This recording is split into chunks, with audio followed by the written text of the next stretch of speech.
Hello, everyone, and once again, welcome back to Hambbage Hardcore Vanilla Minecraft.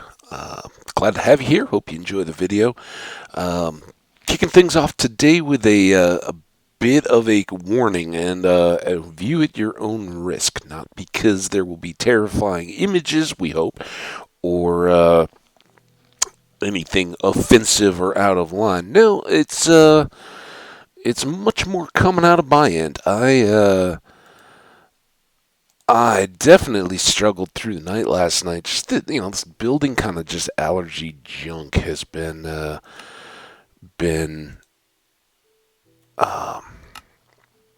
been getting after me, and I don't, I hope.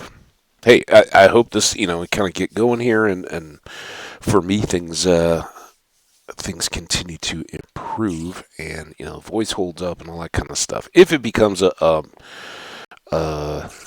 an issue to speak, or I'm just constantly muting or having to step away or anything for Kleenex, that kind of stuff, then I'll maybe cut it short. I don't want to intentionally make this difficult to enjoy for anyone. So we'll just take care of him. You gotta keep the pests under control in your house. Honestly, it has only been a day since we last played, but I have very little clue what. I think we finished up at the sand quarry. We've still got some shovels. I think we now have enough sandstone to. Man, these creepers every day. I hope we have enough to kind of come out of this with a farm. And again, I apologize. If you're dramatically opposed to that kind of content, then understand. At least a good hour, if not this episode will pretty much primarily feature, and I hope show good progress on getting the farm knocked out, so we don't have it hanging over our heads. And again, maybe not necessarily all the lighting, but the in-ground stuff, the various paths, using the sandstone that we've gathered to get those up. Finish up whatever these trees we got to do. Just get the longest slow work done here. And I'm so glad yesterday we had for me, over the last three or four episodes that we discovered the abandoned mine, got to do battle with some cave spiders, and as with most of those, I have not, certainly not cleared all that. I historically, I think there's very few that I would say with certainty I've cleared. Even that, that I think it's very difficult unless you're using, modifications, or back in the day, I know there used to be kind of some tricks to force the game to show you open spaces when you look down into the ground. Effectively you'd push yourself with a piston or something into an block, where you were occupying a similar space with something you really weren't supposed to be in the game code, and as a result, you could then, everything would kind of black out except the negative spaces. So, and it sometimes still will pop in occasional visual artifacting, maybe. I don't know what the exact parlance is, but sometimes you'll notice that, like, if you're, when I have extended tunnels far underground, when you're looking back up through those, and there's unloaded chunks in the distance, but there's not a clear horizon or anything. Sometimes it will cut through and show the sky. It's a little bit like those things.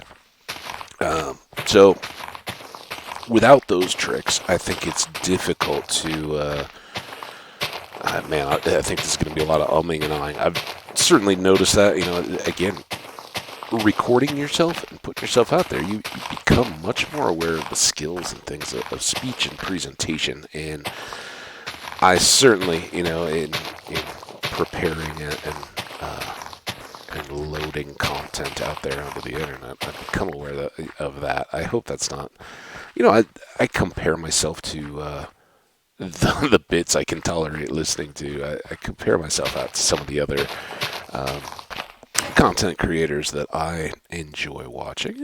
I notice they certainly do some of the same things. Certainly, ones that have been doing it for a long time, I would imagine, same as myself, have improved those skills over time. It's practice. It's becoming constantly aware of it, and through repetition, you do it. But we'll see. I think a part of it is not having a script or a designed speech or part to play. As a kid, I did a little bit of theater type stuff as a very young kid, in kind of was like a summer day camp through a community college, and then just a very little bit in high school. I actually took a theater elective, which was pretty cool in high school. Not that I ever really wanted to get into that stuff deeply, but as I've said, I like reading and I like all that kind of stuff. And having gone to what was this pretty cool little kids day camp slash. I think everybody still does these kind of things today, right? If you're a kid and you're not in school in the summertime, there's lots of different types and options of camps out there, and you may just do one as a highlight of a summer, or particularly, nowadays it's even far more common to have both parents working, and certainly by the time my mom had returned to the workforce, she wanted my sister and I. My sister's older, so it wasn't. She outgrew some of that kind of stuff before I did, but our parents didn't want us just sitting unsupervised around the house with our rear ends growing mold on the couch and watching TV all day. They wanted us to have experiences, and again, if you're that age now, appreciate the the value of what you're being given when you do get signed up for a camp, or some of those activities things. Maybe it's through a church, maybe it's through your school, maybe it's just something offered in the community. I don't know. Maybe they're tied into sports. I did lots of sport camping type stuff when I was a kid. Where you often, well, it could be either, and I played a lot of hockey, so most of these for me were hockey, but there were times when you'd go stay away camp, sleepaway camp kind of stuff, but you'd go stay at maybe a college that was on vacation in, one of their dorms or something like that, a lot of times, training facilities that are idle will open up to youth type camp things. So I had some of those experiences, but one of the ones when I was fairly young was doing this theater program. Again, let's just back up real quick, because with the antihistamines going, one thing, I'm very afraid of losing the world here until I either snap out of this a little bit. I see you. Oh, I didn't see you, skeleton. I saw you, zombie, but you seem to have a crowd. So I'm trying to get back to how I started when I diverged after I noted that I was saying or ah or something between words. What were we talking about? Oh man, this is going to be an adventure. Again, this is what we're doing for this episode, I think. So bear with me. Maybe you'll find this entertaining. I know, with a lot of streamers, particularly streams, the chats kind of get a kick out of people that are under the weather, whatever else causes them to just kind of be disjointed and bumbling through. So if you guys enjoy this kind of thing, good, because I promise nothing better today. Yeah, I'm still. How did I get back on practicing speech craft and what led to theater camp when I was a kid? I don't know. Um, oh, we were talking about the gaps in the world and fully clearing the spider cave. That's what it was. We got to the visual effects, and then I I struggled for what I was going to say. You know, you kind of fill the if you're not aware of it and practicing, you know, or presenting yourself correctly, then yeah, your natural instinct is to kind of fill those sounds when you're going in, and particularly I think when you're talking what's largely to yourself here, you know, it's you have to remind yourself that you have an audience, and you know, my natural reaction is to be fairly quiet when I play Minecraft. You know, obviously, usually I'm doing other stuff, or you know, at least watching other stuff while I'm doing playing Minecraft or otherwise computer game type stuff. So usually I'm not overly conscious of an inner dialogue as I'm playing, but I did have to really adapt and wonder, you know, am I going to be able to provide audio content while I'm playing? The first thing that you note when you're watching people streaming or recording YouTube content of anything is the you know we all I think anybody that's watching this probably likes the game of Minecraft. It's you know, almost universally. Not everybody has a variety of tastes, and that's cool. It makes the world a fun place. But certainly not everyone universally loves Minecraft. But it's a widely popular game. You know, it's the most widely distributed game in the history of games. So clearly, it's got a fan base, and I think anybody that's watching here enjoys the content. You know, and I say that we as the consumers of whether they're live streams or whether they're recorded video series, but you know, people that are consumers of Minecraft content typically enjoy the game. And as much as we enjoy the game, doesn't mean it's particularly fun to just silently watch someone run around in their world and capture the game itself. We've all heard the game audio. It's why I'm not too terribly worried, and you know, to avoid any potential copyright issues, you know, I just don't have the game music on.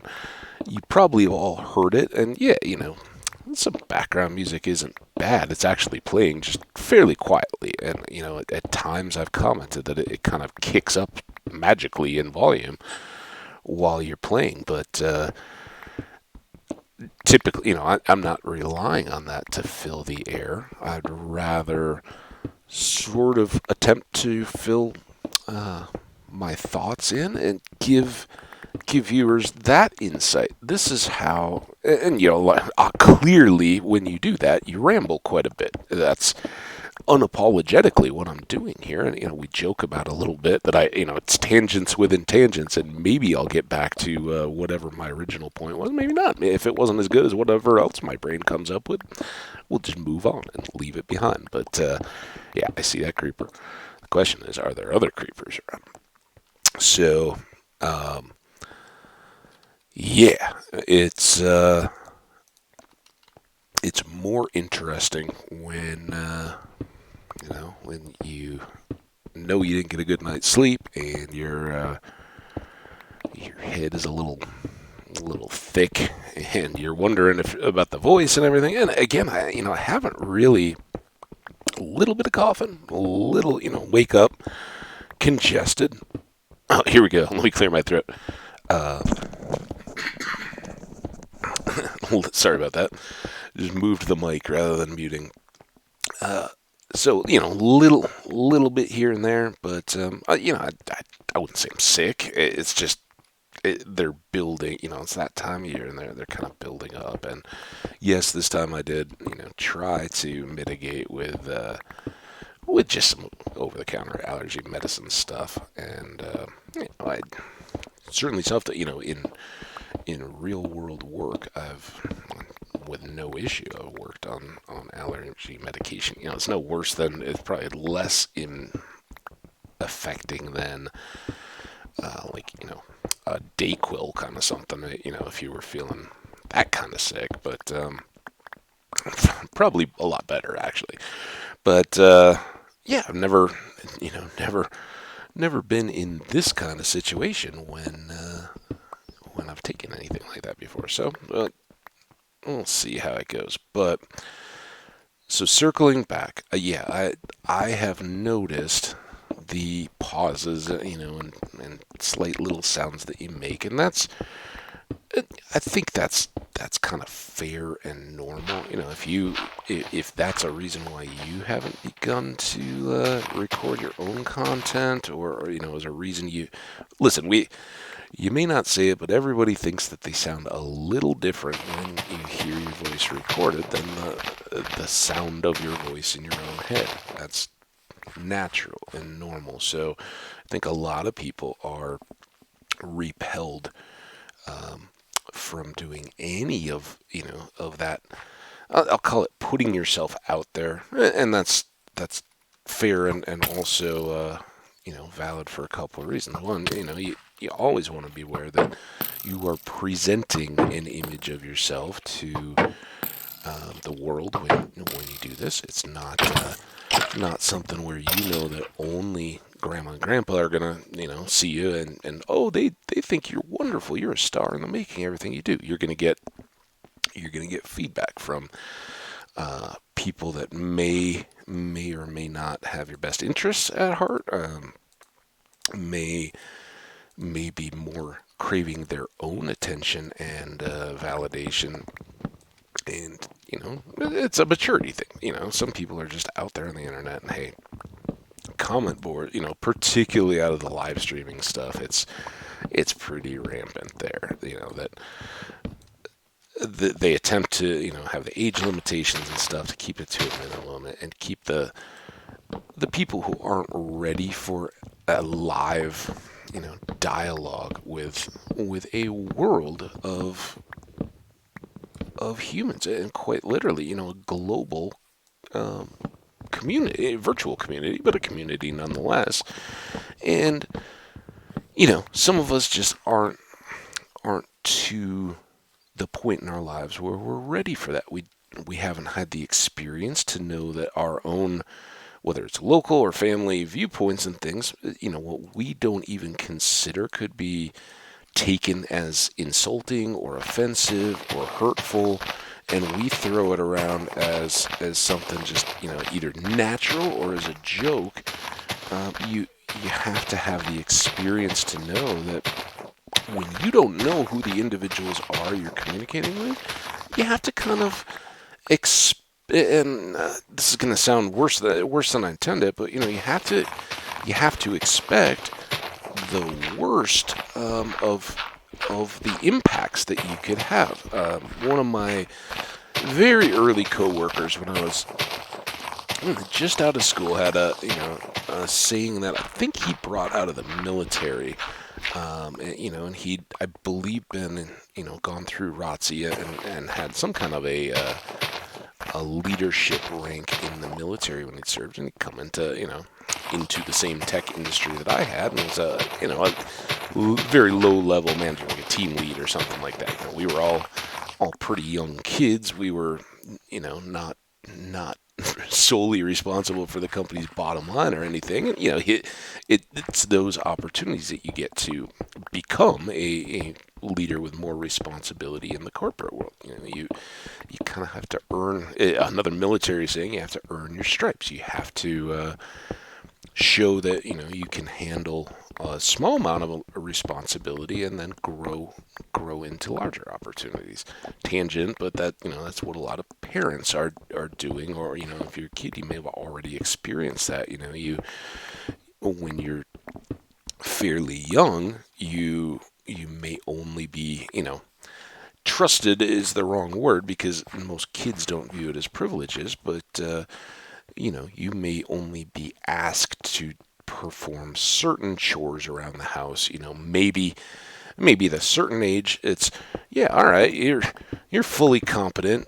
We expect you to vacuum the floors. You're big enough physically, you can move the vacuum around, and we trust that you're not just gonna, go running into the cabinet where we keep all the glass dishes, china or glass dishes or whatever, and break everything. So yeah, you've reached that age earlier. I think we all can relate to the fact that at a very early age, it's kind of a base expectation. You pick up your dirty clothes. You don't just leave them on the floor. You have some degree of responsibility for keeping your room neat. And when you're little, that may just be tidying up your toys, putting them away. When your parents get on you, or when you're done using it. If you've got everything you own scattered around the floor, and clearly you're not using everything all at once, your parents may get on you a little bit, be like, hey, let's put some of these away so you can enjoy the ones you're actually using more. We don't have to worry about stepping on Legos in the middle of the night, that kind of stuff. Oh, excuse me, some hiccups. So, all those factors are at play. But this team lead manager boss I interacted with said, the message perceived is the message received, and that's all.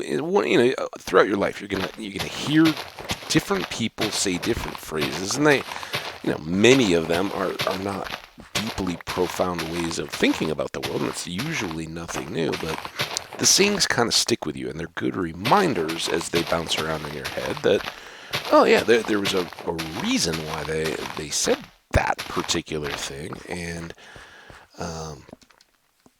good to keep in mind, that hey, that's it. So when he was coming in, as he was talking to us, as we interacted with our customers, and as he said, when he interacted with us, he always maintained this mentality that the message perceived was the message received. And in that sense, it didn't matter exactly what you were saying.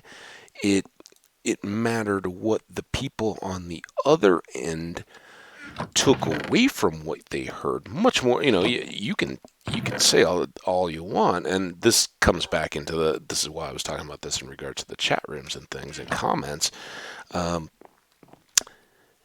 You can say whatever you want in the content or in the comments, either way, and it so often, if you're in message boards or in group chats and things like that, when you get into them, you'll find that a lot of what's seen there, that's not just scrolling links to come see my channel and give me clicks and that kind of stuff, are people first saying things that a bunch of other people rage about and then apologizing for it. Oh, that's not what I meant. Oh, I was just joking. Oh, yeah, not so serious. Don't worry about it. That kind of stuff. Well, the reality is, in life, IRL, you don't get a chance to take those things back. You can't, you can't go, oh, I accidentally, whether say you don't have any knowledge of, and you're not intending to offend anyone, but you use unwittingly let's say a racial slur, right? And it was a word you'd never heard before. You didn't know the context. There were people that spoke in a different language, which is another thing we can maybe touch on if I get to it. Is this is a word you didn't even know could remotely be taken that way, and all of a sudden you got a bunch of people blowing up at you. Well, you can apologize, and you can try to explain yourself, but you don't get a chance to take back the, is hurt too too strong a word? Perhaps. It really depends on the scope and what the example. I'm not going to say anything. I don't want to. We don't need to.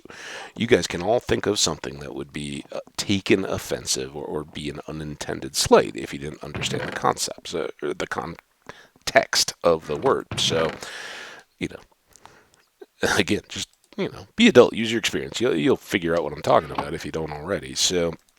That was his intent, was that when you're when you're talking to a customer, in that context, but when you're presenting content like I am, or when you're answering it or giving feedback in a comment section of a video or in a chat or anything like that, remember that you don't get multiple opportunities to think through what you're saying. And um, as a creator, and this is, I'm still, believe it or not, on track. I know what kind of the main gist of our talk is here as we kill time.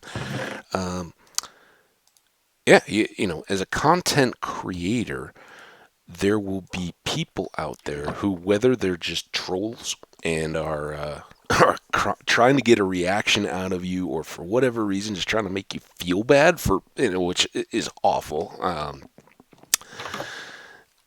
I know, when we're all kids, we all done things we regret.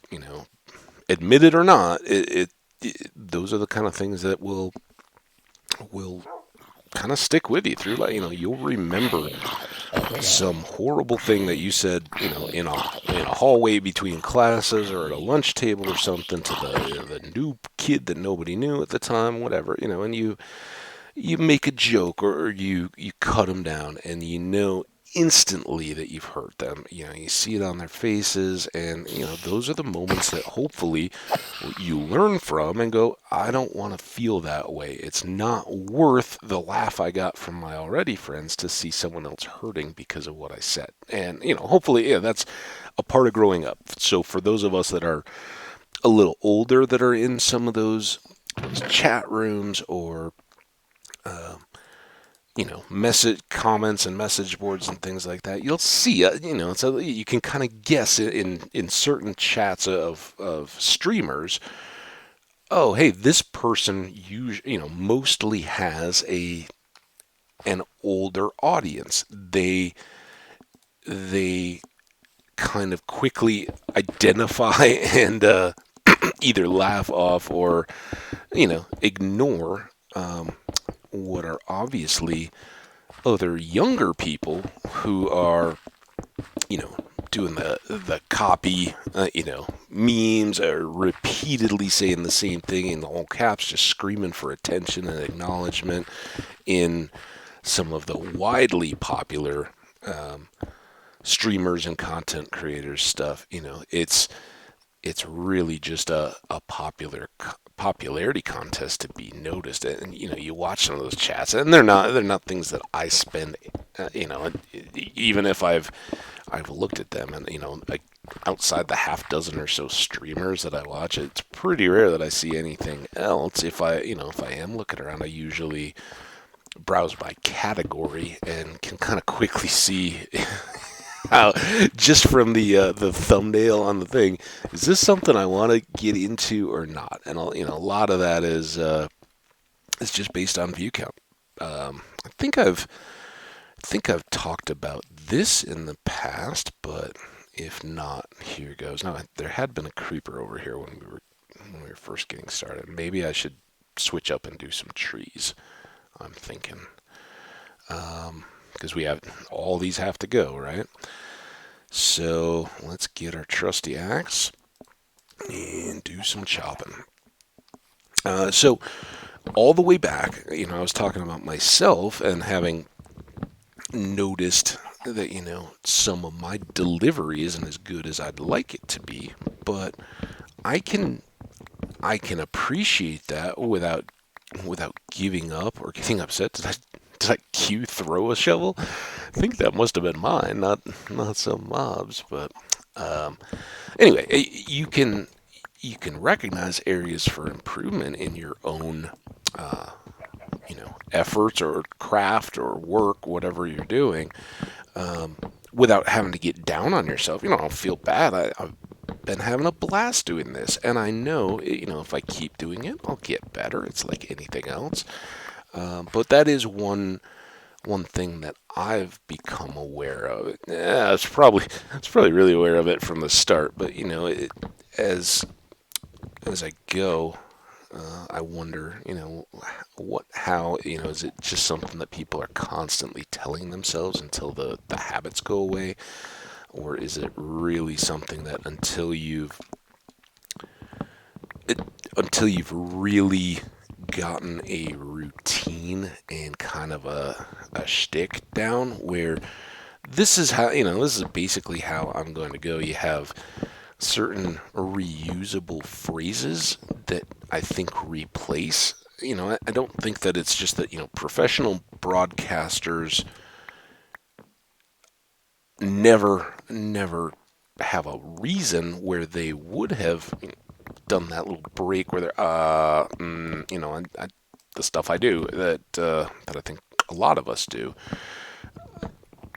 It's not that, unless they're working off a script, which, like they take Fallon or Leno or any of the Comedy Central shows or anything like that.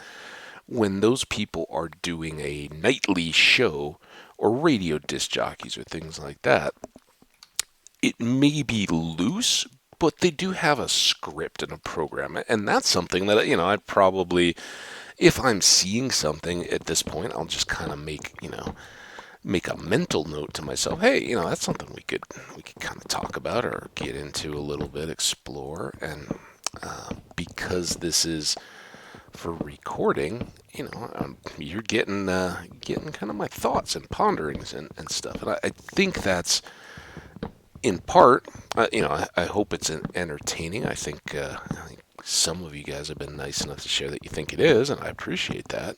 But I also think it's important to help anyone who is interested in maybe stepping up from just survival Minecraft to hardcore.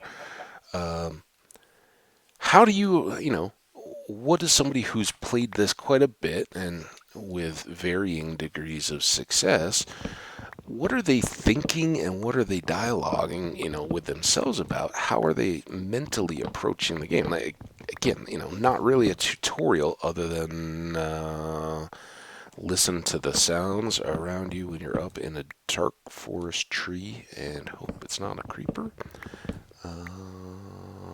It's a big tree too. Sorry. When we I know when I was starting out, I kind of had to apply that and learn some of my lessons, myself as I was switching from survival to hardcore. And at the time at least, I didn't know of many other hardcore players that were out there that were playing the vanilla game. So much of what I saw was either older YouTube content or was, um, people who were playing survival Minecraft in a hard mode so that I could, kind of to emulate and just do everything a little bit more carefully, that kind of stuff. So it it all has a purpose, but again, for my verbal content when I'm recording these videos, I definitely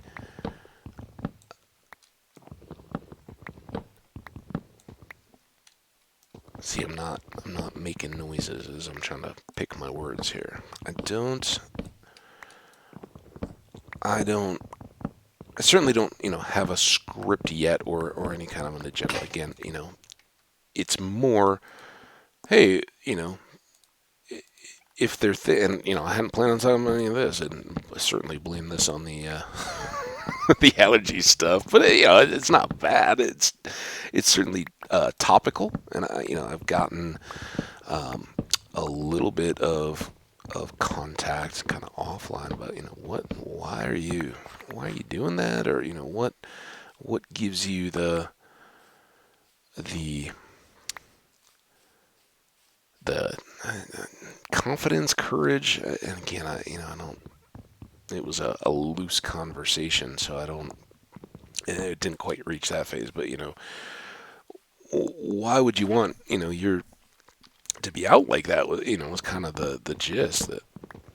Oh man, I don't know if I could have myself just playing a video game and talking out there on the internet. I was like, well, that's not too big a deal, really. I like talking to people IRL. I like playing video games, and I like thinking about stuff. And often even when you're among good friends, you just don't have the time to sit there and explore in depth thoughts and fully follow a train of thought as we do here. It's refreshing in that it's one-sided, and that's not. Don't take that as, oh man, he doesn't like talking to people. He's so arrogant. He just wants to only hear himself talk.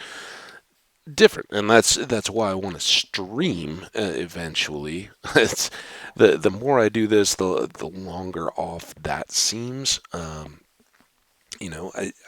seeing what you have to put out there to really gather people together and make enough content for people to feel that there's a base to pick through and be worthy of coming back for, spreading the word about. But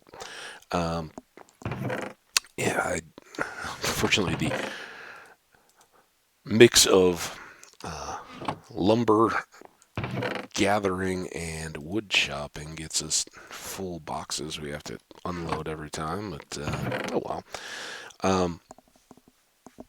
So yeah, what and where were we? I don't think we need to carry any cobble at the moment. If we need some, we got a whole bunch we need to move anyway that we can pick with our pick. So yeah, I don't think we need. Did I just put the full? Whatever. Silly. We're gonna sleep in the yellow bed right here by Salty. Hey, Salty, how you doing? So yeah, all over the place. But the long and winding moral of the story is: don't be afraid to get started just because you don't think that your voice is perfect, or that you don't sound when you're recording through playing as rehearsed or polished. I don't know what we'd actually want to call it exactly, but some of the big streamers either have backgrounds that have brought them to that kind of a career, or opportunities and help them grow their audience, or they have practiced in the art of content creation and delivery for a long time, so they're used to doing those kinds of things.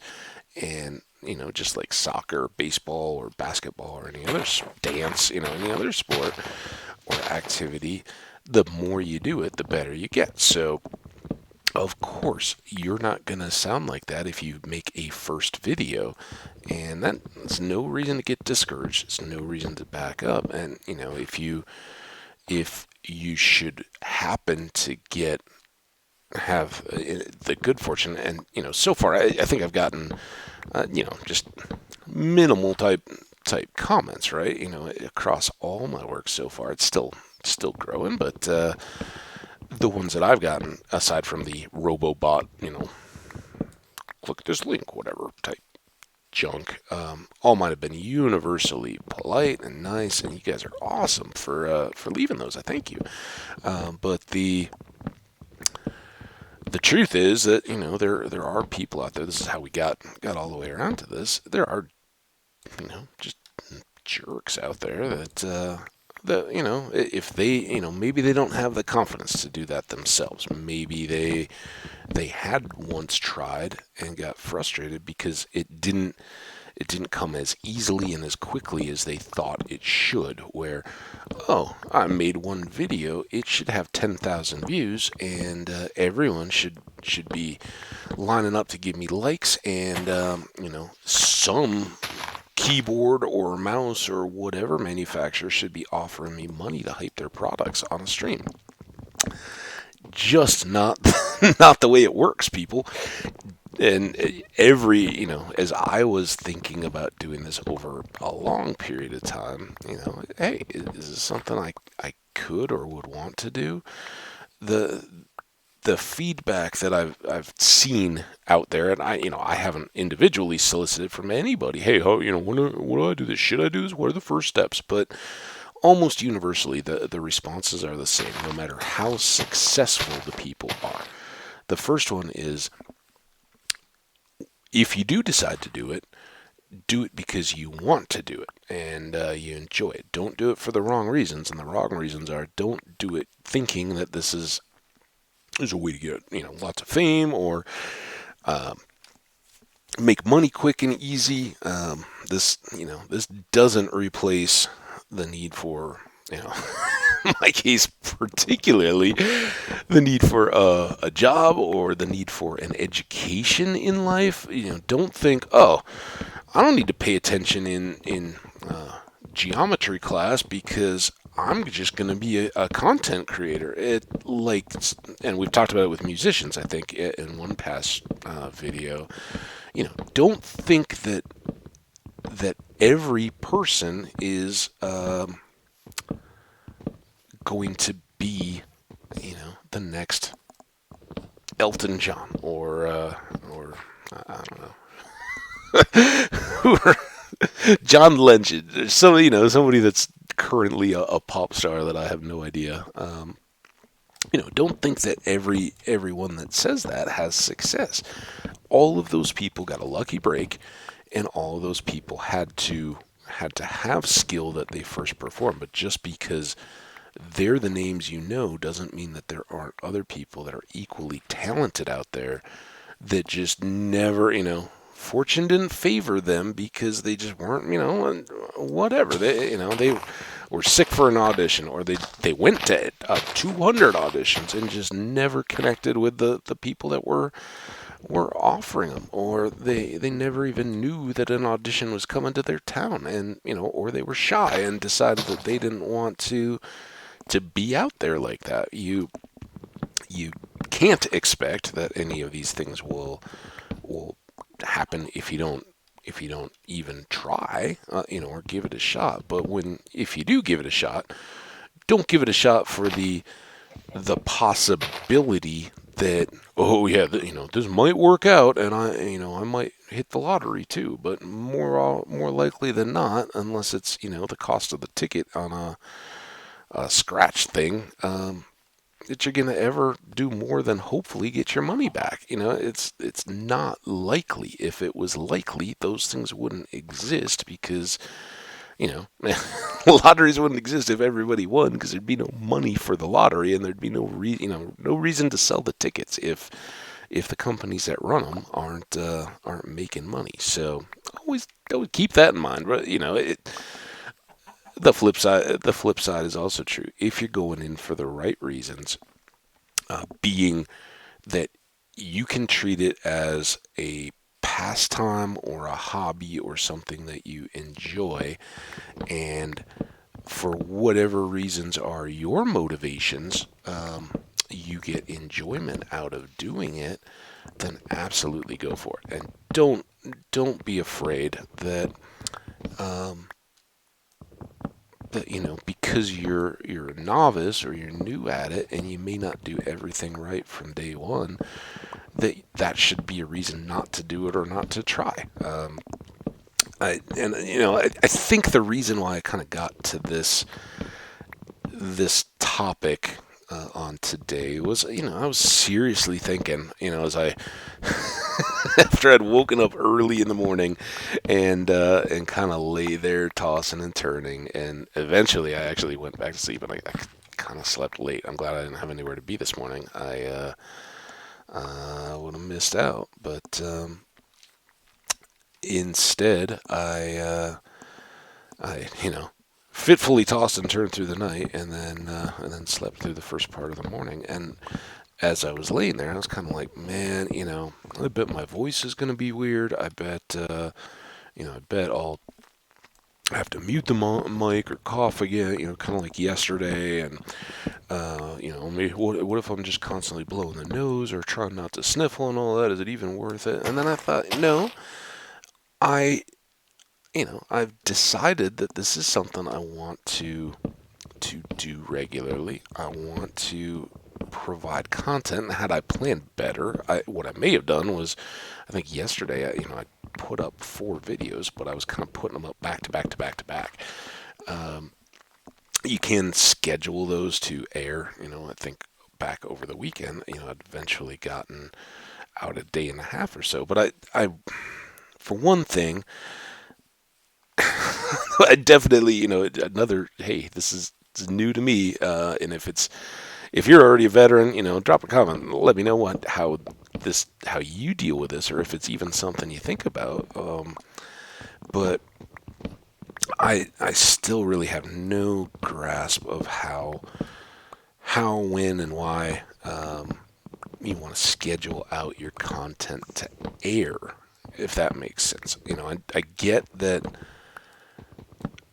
Why did I start another tree if I knew my axe was about to break anyway? I was like, oh, maybe I can finish the last tree. There we go. And just get done with it. And then I start another. Yeah. So, that was why I even started talking about, yeah, I was questioning, how will I sound, all that. Will I have enthusiasm? Will I have the energy to, kind of, it takes more energy to talk through all this, believe it or not, than it does to just play the game. I could sit here and with my feet up on the couch and just idly kind of pick at an offline world if I wanted to. But frankly, that's not as much fun anymore. I want to keep this moving, especially the last few episodes, going all the way back. I think the notepad fiasco episode. I don't know which episode that was. I haven't noticed any new comment storms that are like, man, what that was the biggest. But no, in fact, quite the opposite. I think people get more reassuring when they sense, oh no, oh, I've done stuff like that. It's that kind of feedback that I get. Don't worry about it. Shake it off, leave it up there. Don't worry about hiding away a video like that. If people, people will probably see it. They may not watch that full video, but they'll kind of get a chuckle. Oh man, you remember when I did whatever, and move on. And for you guys in the audience, if you did catch that one and kind of felt it was distracting or a disappointment. Again, I've apologized many times in the past. I didn't really mean, kind of moved past it, but I think, that episode, I was already frustrated. You could kind of tell. I think I was going back and forth on the boat trips and had forgotten to fill in a map or something, and that was the last time I really didn't, leave going, oh man, I can't wait to get back and play more, and this world has really been doing that. I've been having a lot of fun between the mines and the boat trips and just beginning to turn this around. I think that, some of the talking that I did around, the historical side of kind of what my idea is for this particular world, really struck a chord with some of my youthful and then later studies and interests, just casual reading or documentaries, that kind of stuff. So yeah, I'm having fun even when it's just this, and even on a day like today when I hope maybe saying all this now I'll get a wall of comments, man. Totally gross. It sounded like why didn't you just stay in bed? You should have stayed in bed or drank some hot tea because you sounded terrible, and it made me want to go to bed because I then started feeling sad.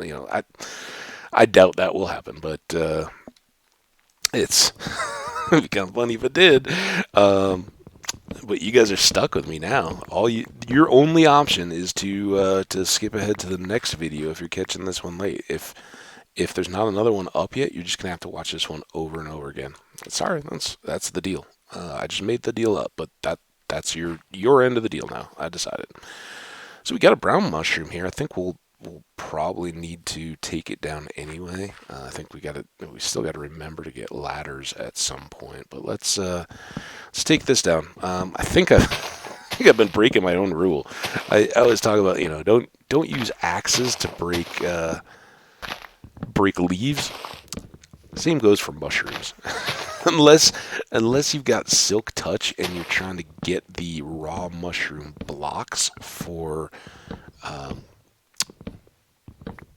crafting, building stuff, just they're not durable at all. Obviously, I'm breaking them with whatever I have in hand, sandstone in this case, but they're not tough. They're not going to build you a mighty fortress, but depending on what your particular building project is, a lot of people, hey guys, a lot of people want to build signs, or think the hermits, right? A lot of their builds they want them to be unique and stand out. In a World War I, they've already done a lot of stuff over the years, so new colors and variety are hugely important. Anything? Oh, that's it. Don't go anywhere, buddy. See, I'm so glad I played today. There's always something. I think this game has that real way of making you feel good when you're down. And maybe others can relate to that, but certainly before I'd started this, if I wasn't feeling good, I was laid up with a cold flu or something like that. This is the kind of game that even if you have a fever and you're not on your game particularly. Oh, and I already bought. I hope I 23. Well, we may not have emeralds for long. Oh, let's get a boat too, and we'll get his leads because I think we only have 2 so far. And to this point, I don't think we've seen a slime yet, have we? Oh, we can check the inventory when we go back, but I don't think we have slime balls.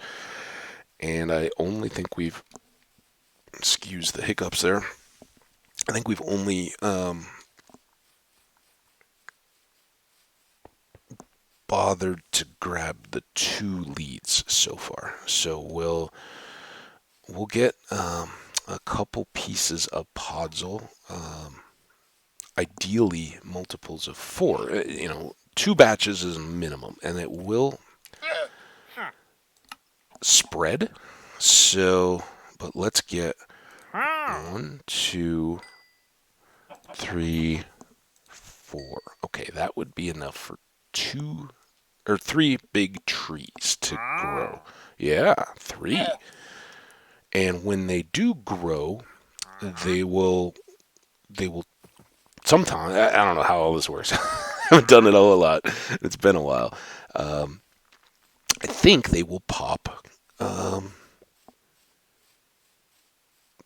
more of the ground in the area over to podzol along with them. So knowing that, let's do this awesomely, if we may. New project, farm's gotta wait. I decided. But since we've talked about it several times, and since it's now becoming very relevant, let's go ahead and take down the jungle trees that we have and get them decaying for more saplings. Well, maybe this will be the reminder we need to go get a ladder. Finish that one off. So we won't, other than because we like them and we want to have some around, we may not need to just have a grove of jungle trees in our base anymore.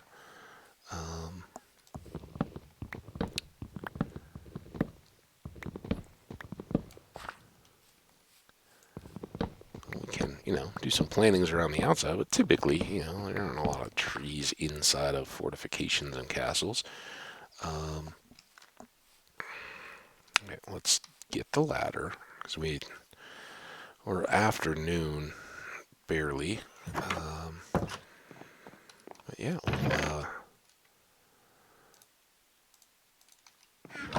gather up what we can of these.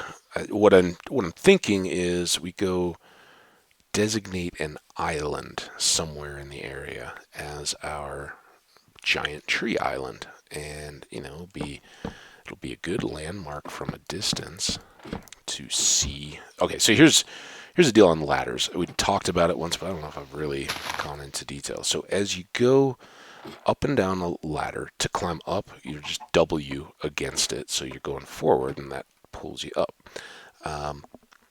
To go down, you just, you're clanked on, and you let go of shift. If you are part of the way up. W goes up, so S must go down. S will actually pull you back and away from the ladder, so you can fall like that. Okay, I stubbed my toe when I jumped off the fifth rung of the ladder. But that's ladder functionality, and what I probably pretty basic. Again, most people probably already good, and this isn't really a tutorial, but for those who are curious on why when you get up high in trees, if you hold shift, you can just hang out on a ladder all day. It's like crouching, you just sit there. Well, when you do get up, it's kind of like chopping the shipwrecks apart underwater. When you're on the ladder, you don't go quite as quickly as you do when you're up. So depending on what kind of tree it is or where you're at, you may want to look to get up above a branch and stick down, or focus on breaking the leaves with something up on top of the ladder first. Then when you can stand on top of the tree trunk, you can just go straight back down like I just did, and that'll break your ladders, as you see, without having to do anything extra there. So that's what I've come to do. And we'll just circle around a little bit, hope to get... We've only got 5. We really need a few more than that. While we're at it, what do we have over here? We're not going to need our sandstone just at the moment. So let's put that away. Man, I'm so happy. Podzol. What awesomeness is that?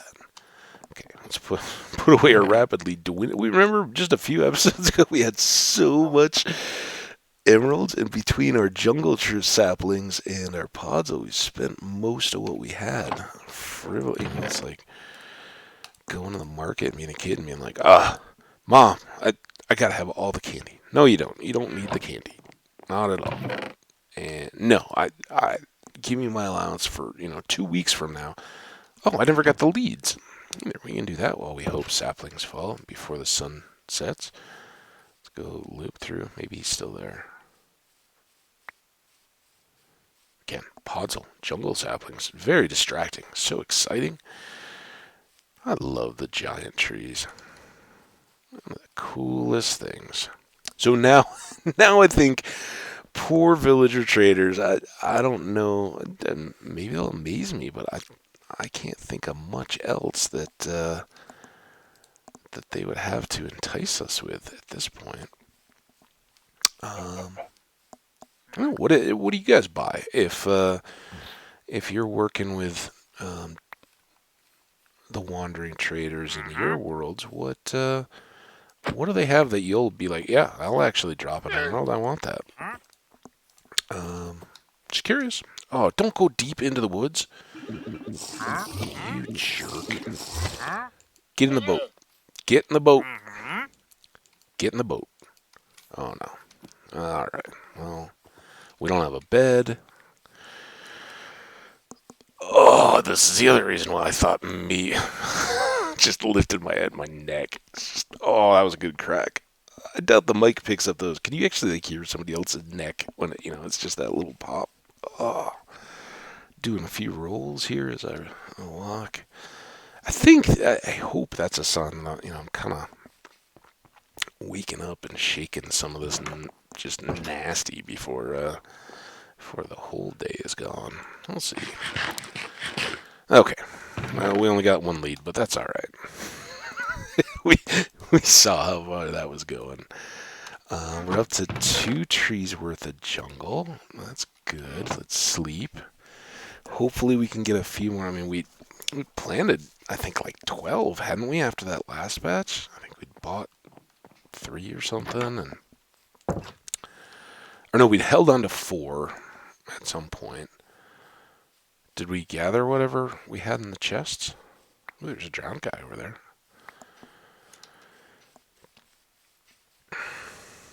Or was it a fish? Oh, there you are. Hey, buddy. Okay, so I don't think we're gonna... I think that's our island. It'll be, out the kind of the furthest barrier to the ocean. So while usually, low barrier islands are kind of windswept. At least I think this, and obviously as I'm saying it, it's not true. Like Pacific Northwest, the not the Apostle Islands. I think those are in Lake Superior. St. Paul Islands. Maybe that's Deadly's Catch or St. Paul, or the St. Paul Island something. I don't know. Anyway, whatever those islands are in off the coast of what is it, Washington State? I've known a lot of people that have gone there to vacation and really enjoy them, but they're lushly wooded. Obviously, the sequoia groves are massive and grow where the very moist flow of clouds from the ocean just dumps its first amounts of rain. So, yeah, good place for trees to grow big. Not totally weird. I don't know, for whatever reason I think when I see this, and I think a part of it is because, as I've said, one of the islands, one of the fortresses that I kind of think of collectively from visiting as a kid was the fort at St. Augustine, and I've talking about things that you kind of look at and go, hey, that would be something fun to talk about. I So I was laying in bed, kind of wondering, oh man, do I even want to get up today? Yeah, I gotta get up. I'm a human. don't just waste your day in bed. Get going. But one of the things I just decided to search on in YouTube was like, oh, we were talking about Fort St. Augustine yesterday. Let's see if a lot of times, if there's something that sparks your interest, there may be a documentary that has already been made. Excuse me, 1 second.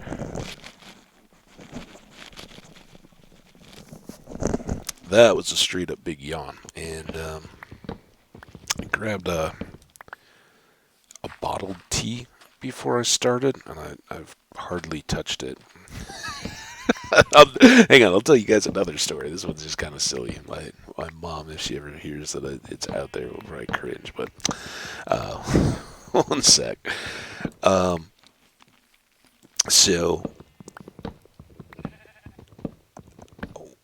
I'm YouTubing, and just when you don't feel good, you don't want to watch. I don't know.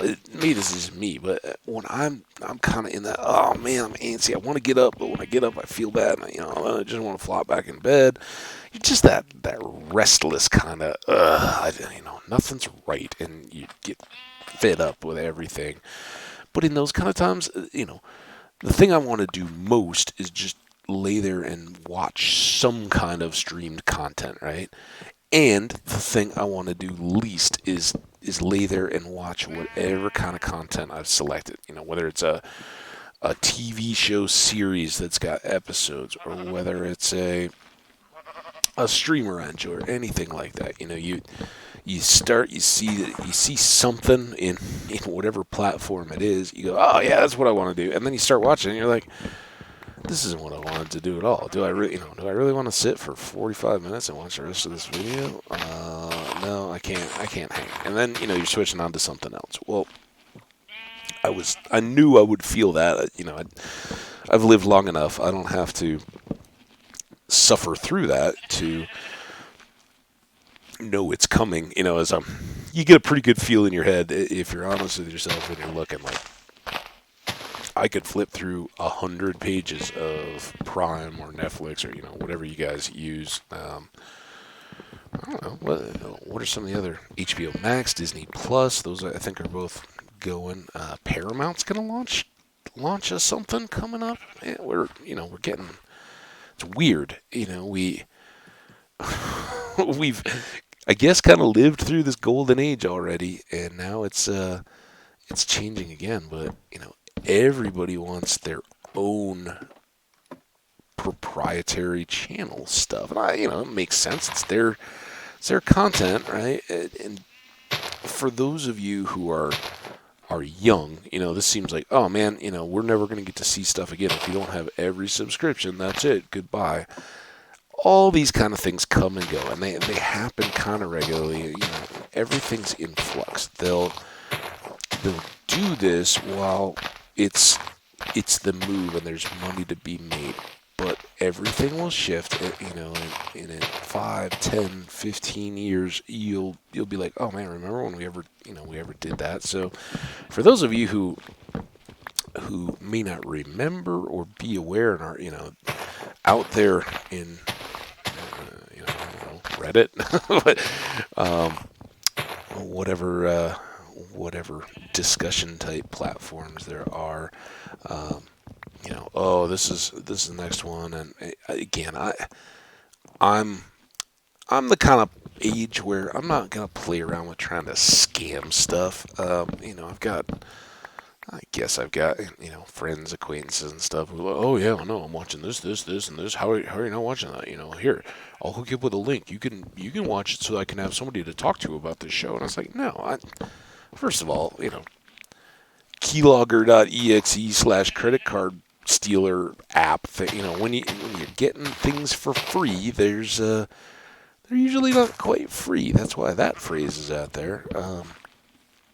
Nothing is free, and if whether it's nefarious or not is up for debate on lots of stuff. But just because something's out there free, I've rambled on that before, doesn't mean it's something that doesn't have some kind of a cost to you.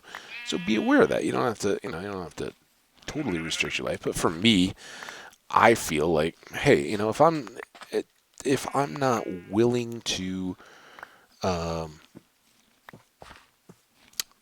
pay for a subscription to a service, then I'm not, I'm not really entitled to watch it. I'm not gonna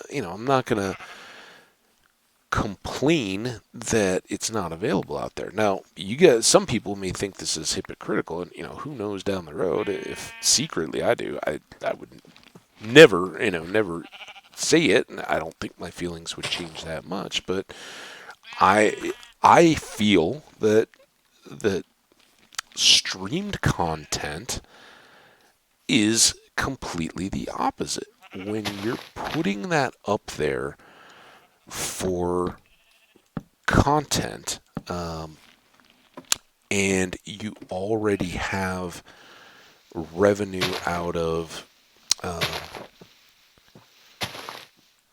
ads, out of the platform, just reciprocating that you're driving traffic to their site.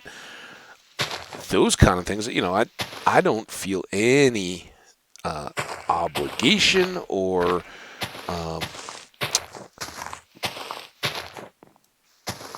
guilt if I don't to stream, or even, and I'll talk about this a little more. Again, this is, I don't think of it a lot for myself because I think, it would be a long way, and, I got so many other things that would have to align, so I don't think this is ever going to be a deal for me. But I do think, a lot of people get kind of pressured into, and it would never be overt, right? But the mentality is that, oh, if you're in a stream's chat or something like that, and you don't have a sub badge or something, maybe you're not quite as much a part of the conversation.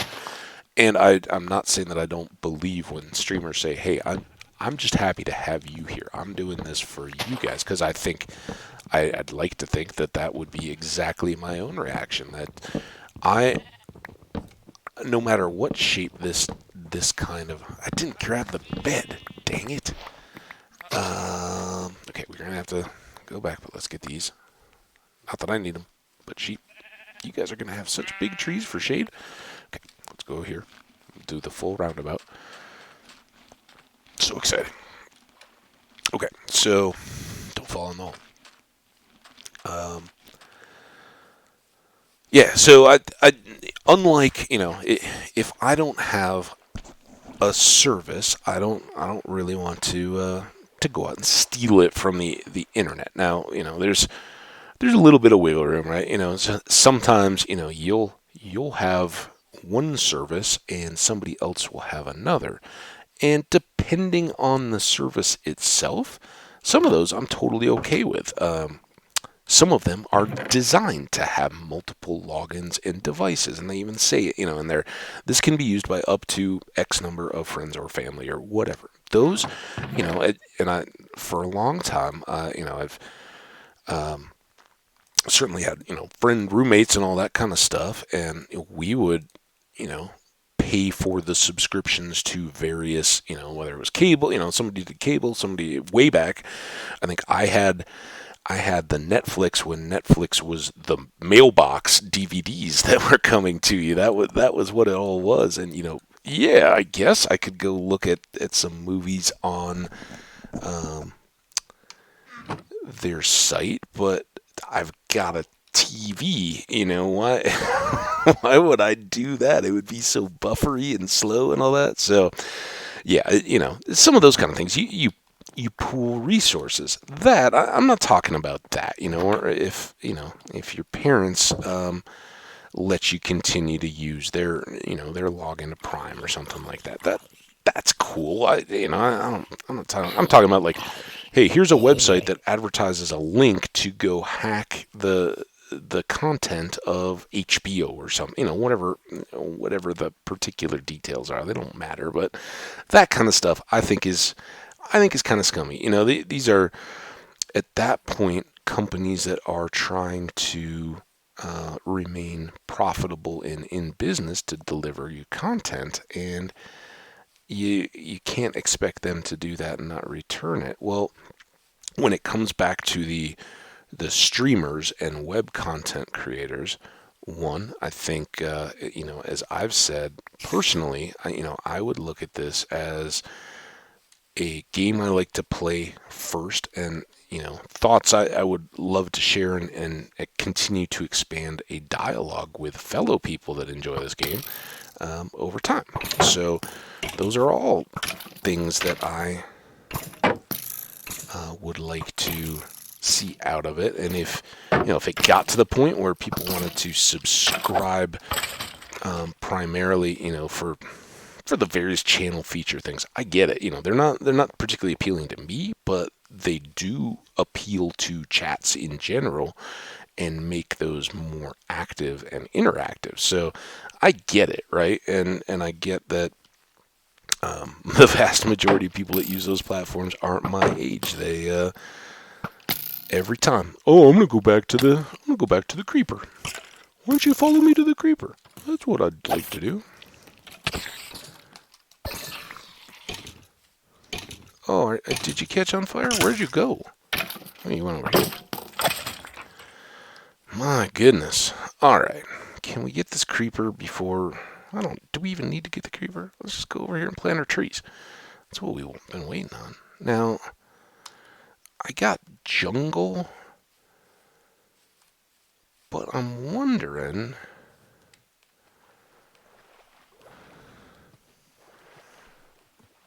I think, certainly 2 out of the 3 jungle, but then actually we got more jungle wood already than we do spruce. I don't know. These are the decisions. What do we do? Well, here's what I'd like to show you guys. And I should have brought some bone meal. So much we need to do. We can fill this in at least some to get us more tree area, I think. That would be good. We'll leave the dirt block. It's all right. This really is a low Outer Bank island, isn't it? Okay, so we're going to replace here. Can you guys feel the excitement? This is so exciting. And then we're going to put in 4 jungles. And hopefully, insto presto, they'll grow. Now, what we didn't do is bring the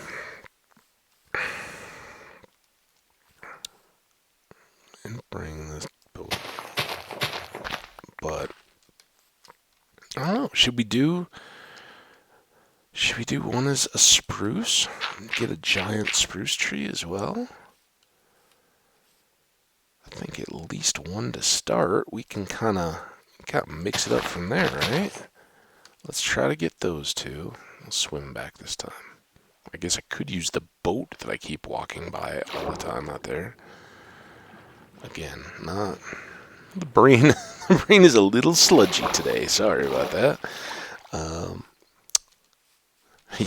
You're fair to say. Isn't the brain pretty sludgy every day then? Because you seem to just be playing about the same way you normally do. To me, at least, it's sludgy. All right.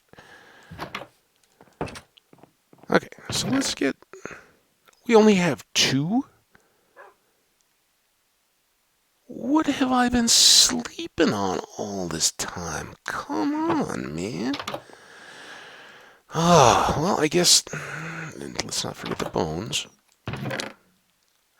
It's tough to find them amidst all that spider web. We've already wasted another day. No, it's just dark. That is one thing with our farm I was noticing. Squirrel.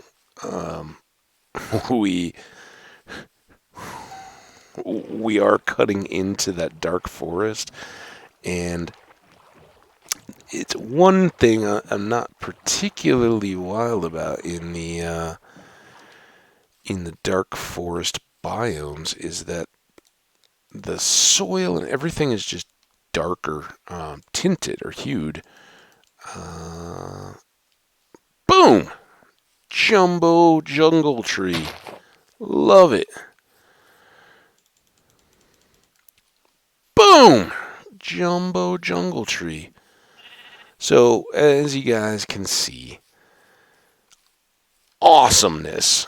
So now, a million miles away, we'll be coming back and we'll see our trees standing up tall and proud, and we'll go, oh yeah, look, there's home. We know how to get there. I mean, they're bigger than icebergs. So since we're going to have to wait a full cycle of... And wait is a loose word, I guess. No, we're going to use bone meal. We've got it in our hands. Think. Come on. As long as this doesn't backfire and I get no saplings back, we'll be all right. And why don't I just keep a spot open for more saplings? All right. Yeah, I know, you too, sheep. Here, we'll get you clear out of that too. All right. So hopefully, hey, yeah, I know, I know it's cozy in here. Hang on, we're getting there. I didn't plan to get stuck either. It just kind of happened. Look, just move your head. All right. Look, you could have gotten back out. I don't know why you had to be so pushy. All right. Once again.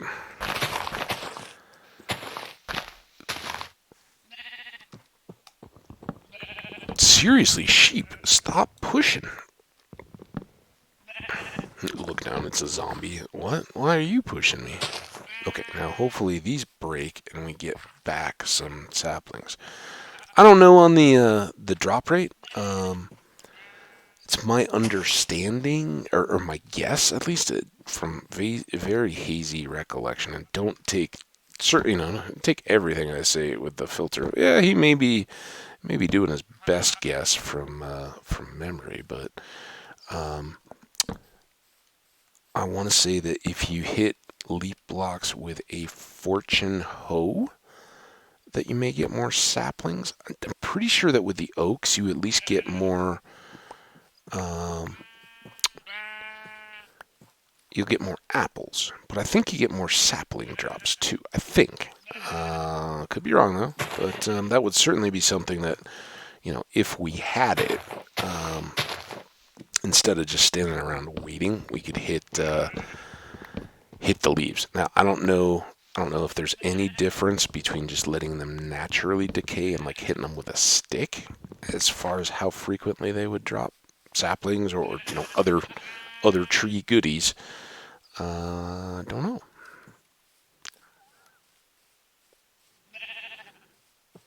At least we got the boat this time. We got a bed. We could hang out here. So I'm kind of chilling on the trees. For one thing, they're awesome, and I don't want to get rid of the biggest ones. I mean, this guy is such a monster. He may just stay forever. I don't know. Can I knowingly cut down such a majestic tree? Look at the branches sticking out. The vines are going to climb down. But that is why I'm waiting regardless.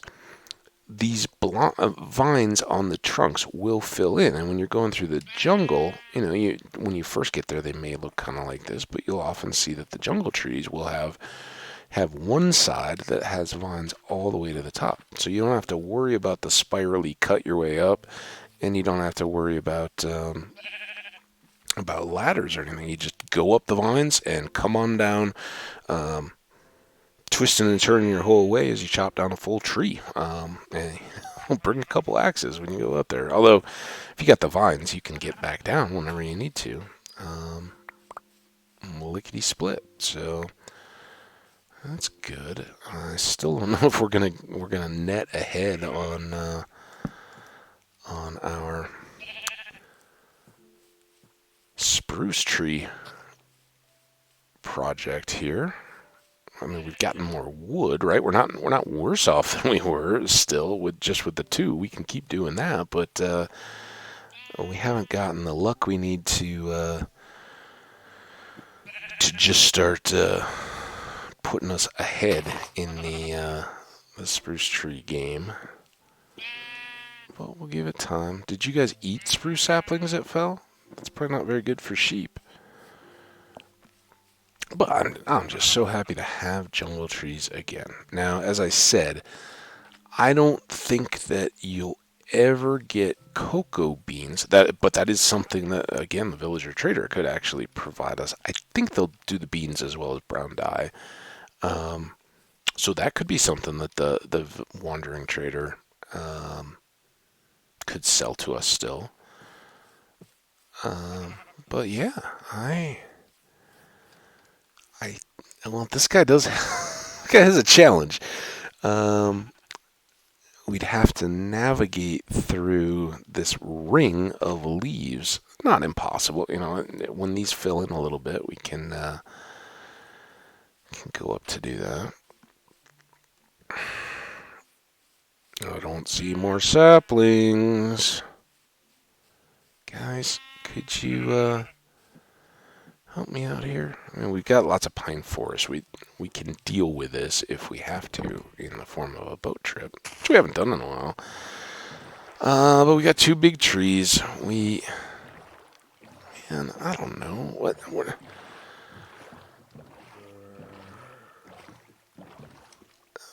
I guess I'm gonna just keep chilling, waiting for this. I'm like boating away. Like, well, what?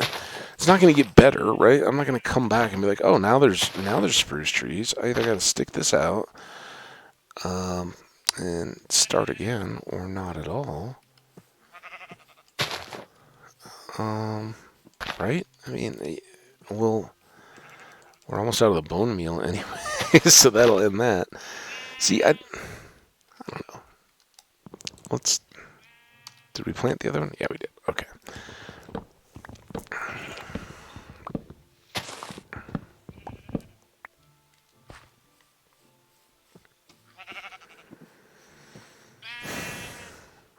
So now this gets to be even more of a waiting game. That's not great.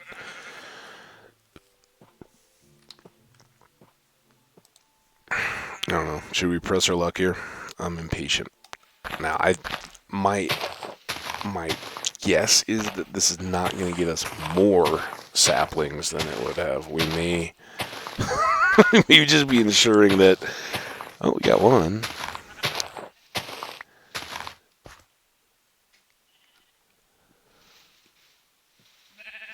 Sapling. Oh, we got two. So not terrible. I guess I'll bring these back home, and we'll plant them closer to home, so at least they can grow there. And then I can just, play the tree sapling game until we're done with it, and have enough extra to make a big old pine tree. And then I'll probably decide, oh, yeah, it's a big old pine tree. I think the jungle trees look cooler, and keep it at that. But I don't know. I'd really like, at least for the spruce wood, I'd like some big ones. And if we find a giant tree taiga, I think at some point we'll at least have one as kind of a record. It'll be our arboretum, our tree garden or tree area that features or highlights different species of trees in an area. I think that would be good. Okay, we got a bunch of random junk once again. Let's try to regroup a little. I never did put that podzol down. I never put those brown mushrooms away either. But hey, we did at least acquire some more spruce wood there. So we got a little more in reserve. Dirt. And let's put the podzol here. I think that's the least likely place for us to lose it. when we suddenly are like, where do we go? We definitely got some sticks. That's nice. Okay, what do we need? What do we got? I think we're pretty well set. It's coming up on night. Nope, not at all. Not coming up on night. But we got a pine tree. Woohoo!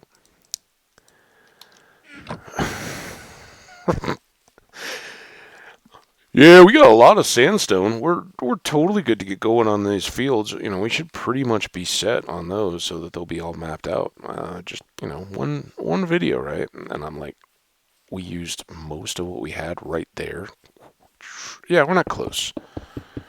Not close to done. I should maybe go this way. Chicken, you're gonna have to move. Just telling you now. And I'm doing this because I kind of, like to be moving away from the scary dark forest. And any said creepers, if they... Come on! Run! I didn't want to hit you, but that was kind of the nudge you give your dog with your toe, when they're like laying in front of the door and you gotta move. Like, all right, bud, I'm not kicking you, I'm not trying to hurt you, but you're gonna get the message. It's time to not just keep napping right there. So yeah, chicken will forgive me. There was that one time we accidentally hit one when we were trying to feed them or breed them or something. We came back eventually. They forgave us. Very forgiving chickens. So, a few more trees here, and like I said, we don't want to be stingy on taking down the dark oak trees around our farm. We want a little buffer, just so that we don't have a parade of various friends showing up while we're trying to work hard in our fields. We don't want to be distracted. They may be well-intentioned creepers, but they are preventing us from getting work done when we have to deal with them. So if I just limit in the trees, that they won't come around. They'll kind of know. All right. Oh, you're still there? So I could have brought my boat back, is what you're saying, Mr. Wandering Trader's Llamas? Mm-hmm. Or maybe that's just the one he left behind. Kind of feel responsible. Just ignore it. Pretend like it's not there, and maybe it won't, kind of like a stray cat whining outside your window. Like, just pretend like nobody sees that cat, and it'll just go away. It'll find a better place. Once you start talking to it, or heaven forbid, give it some food or some milk or anything, that cat is now your responsibility. And unless it decides to move off on its own, you kind of, there's no law requiring it, but just understand you are a scum person if you if you let that animal think that you're its new friend, and then just send it out into the cold, wide world. No, no. At that point, it's entitled to everything you own. So watch out. Same with llamas, I hear. So just don't make eye contact. They'll squawk and they'll kind of and spit a little bit. That's another reason why we don't want to make eye contact. And then hopefully they'll just kind of wander off. They're called a wandering tradesman. No, it's good. He doesn't have a lead, but the second llama is still keeping in close contact with the trader. There's no abandonment there. Nobody has to worry or call PETA or anything. We are not PETA so much as the AMSCA. Is that it? No,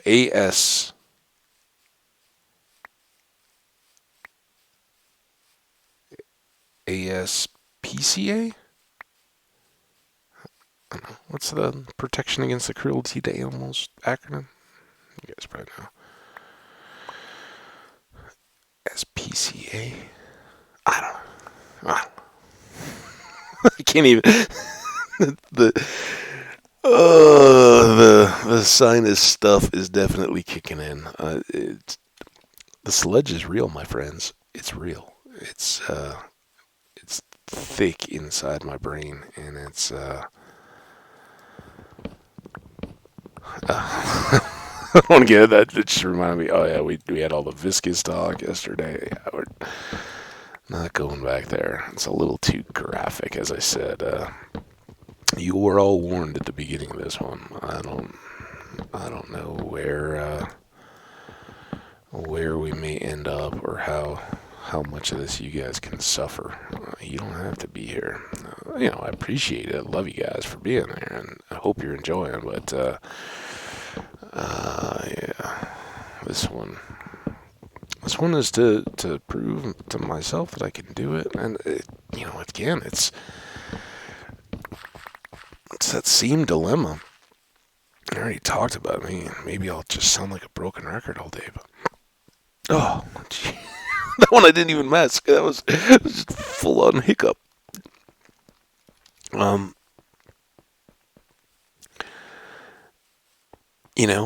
kind of like, I haven't checked the time at all today. Fortunately, aside from one mic adjustment, I don't think I've even really needed to mute too much. Certainly, I haven't, like erupted in a coughing fit or anything, which is good. Here it comes, sure. Oh, scratch my cheek though. But yeah, it's it's one of those where I'm like, man, all right, checking the clock, like, are we done? And then I'm like, well, if we are, what am I gonna do when I get done with this? It's gonna be any more welcome of an activity. It's in one way, I feel incredibly lethargic, right? Just low energy, don't want to, I keep kind of rolling the shoulders and the neck, just sitting here, feeling all that stuff fairly stiff.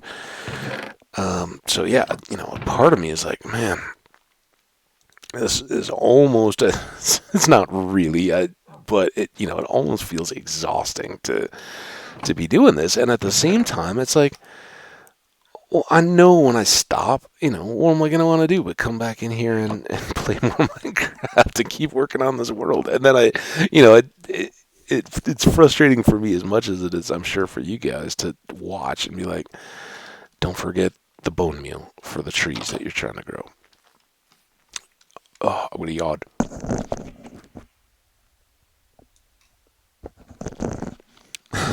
It's exhausting, guys. I'm telling you, you don't understand how tiring this is, really.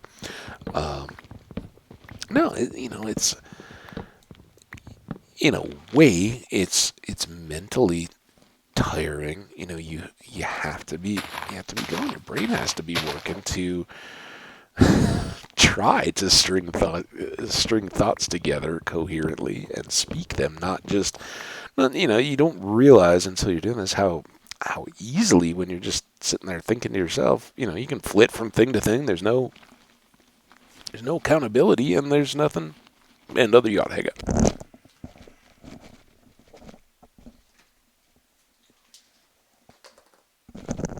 One second. Hang on. 1 second more.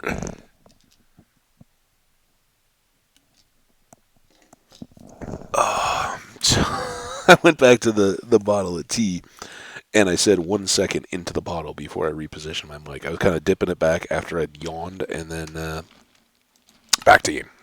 No more distractions. This is serious. We got to get going, guys. Um, so yeah, I apologize to the bottle for interrupting. I hope it understands. The sludge is real. That the descriptions. I don't know if you guys read them or not. Let me know in the comments. That would actually be a huge help. If anybody is watching this and does their own content or anything, let me know how the titles versus the descriptions that I've used and I'm using seem to you. Do they seem insightful or helpful at all, or do they not make sense? The convention that I'm using, I think most people can figure it out. If you've watched any amount of hardcore or even familiar with what it is, if not, then hopefully the Minecraft sucks you, gets you, and if not that, then the hardcore, will get a different element that will be incredibly disappointed, but they'll be like, hey man, I found a hardcore stream. Let me see what this is all. Oh, what? This is just some game. I don't understand. That's my CD voice.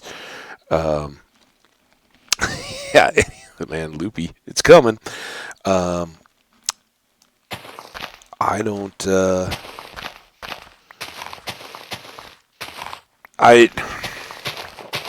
That was real time hitting pause on my brain as I try to figure out what were we talking about.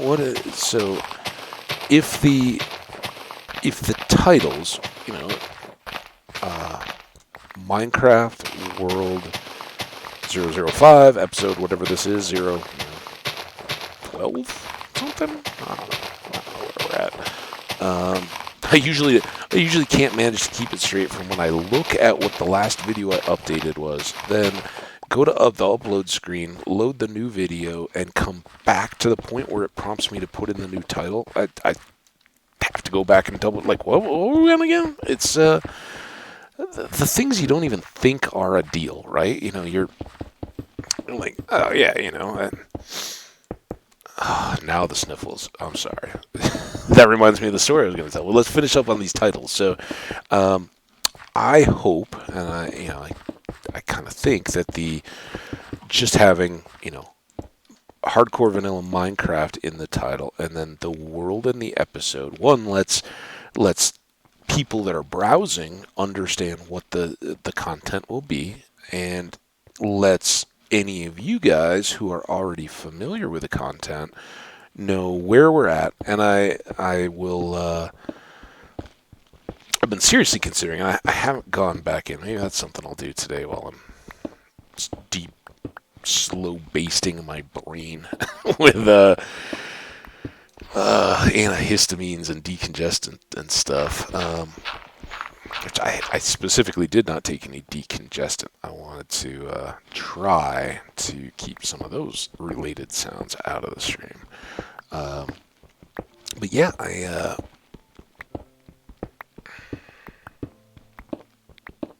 so many things that we've already touched on. Man, here comes.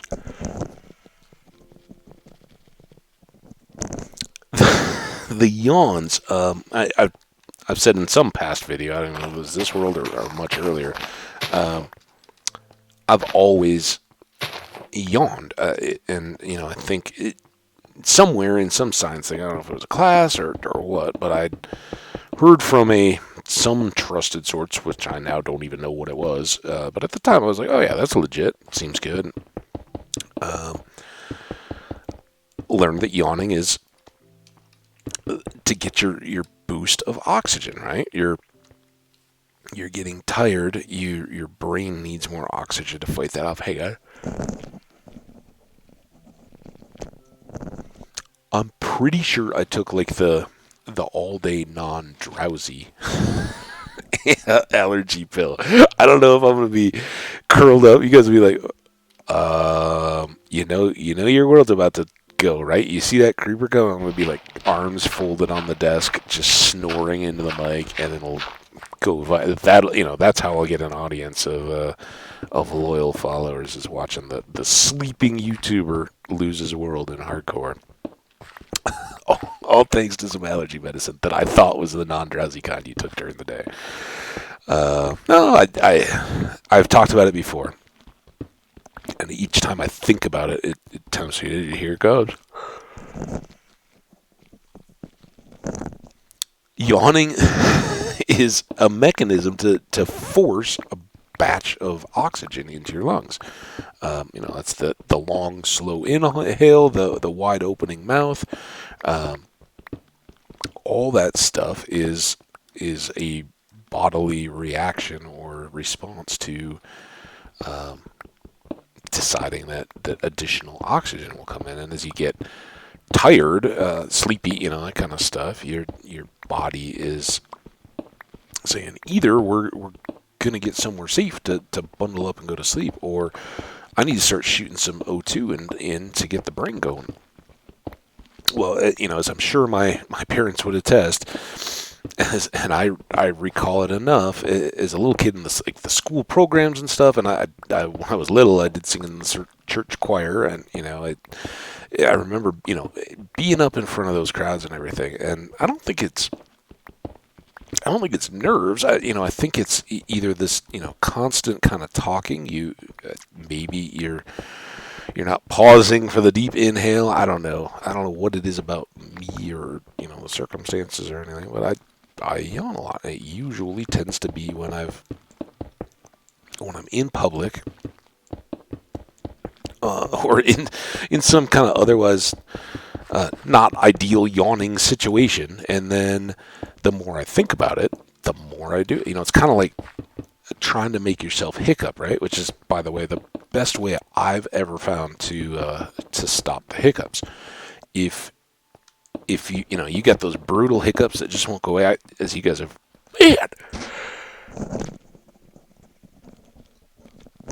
this is ridiculous. I'm so sorry. I don't know what this fit of yawnings is. Maybe somebody's like pumping all the O2 out of my home. I doubt it, but possible. Much more likely that not being able to breathe clearly through my nose is having a negative impact on my earflow, and that's what's doing it. I don't know. I clearly, once it started, it's kind of like the giggles for me. Once it's going and I'm worried about it, every time my brain's like, oh well, if you're thinking about it, you probably could use a little bit more O2. Go ahead and yawn one more time. Here, do it once more. And I, clearly, I'm witness right now when I try to fight it down. It works the exact opposite of hiccups. I think we have a bet. Yeah, we do. There it is, right there in front of my face. Oh, come on.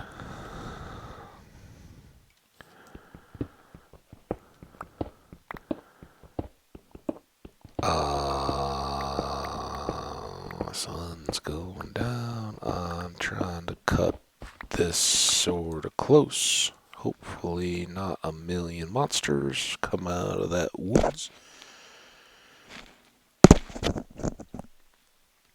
Oh, this is amateur hour. All right, hang on. The mic's going up. The mute, actually, where the muke's coming out. The muke, yeah, the muke is coming out of my nose. Let me tell you. So I'm gonna mute for just a second.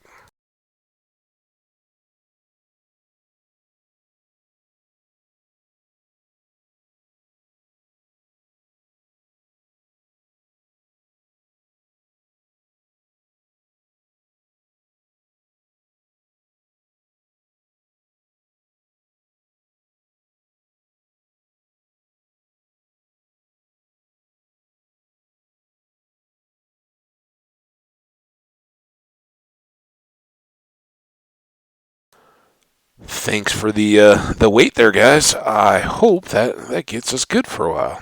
We'll see, but clearly I needed that, and I would guess that and the yawning weren't unrelated. We'll see if I can make myself trigger more, but I got to imagine that emptying the old honker just maybe help me breathe and speak simultaneously a little better. We'll see. So maybe we're living examples of science right here. This will be what future teachers point to. So this is how the body reacts to a need of oxygen. And clearly, this gentleman, as you can hear from his funny voice, is now fully congested. We can hear that he's gulping like a fish out of water for air between his words, but he's still, for some reason, trying to talk. And now you notice that he's yawning repeatedly. And up here, you'll see that he actually does the correct human reaction that his body is trying to get him to do. Blows his nose, and now it's all good. It's the best we can hope for, right? So, future students of the world, I am Hambbage, and thanks for tuning in for today's science class, where we talk about why yawning may tell you need to blow your nose. It's because your brain is dying for oxygen. And now pay attention to your teachers, do extra good on your homework, and see you at the pep rally. Go football team. Sound right? All right, cut. Okay, chat, we're back. We got that clip for the future science classes all taken care of. PSA is complete.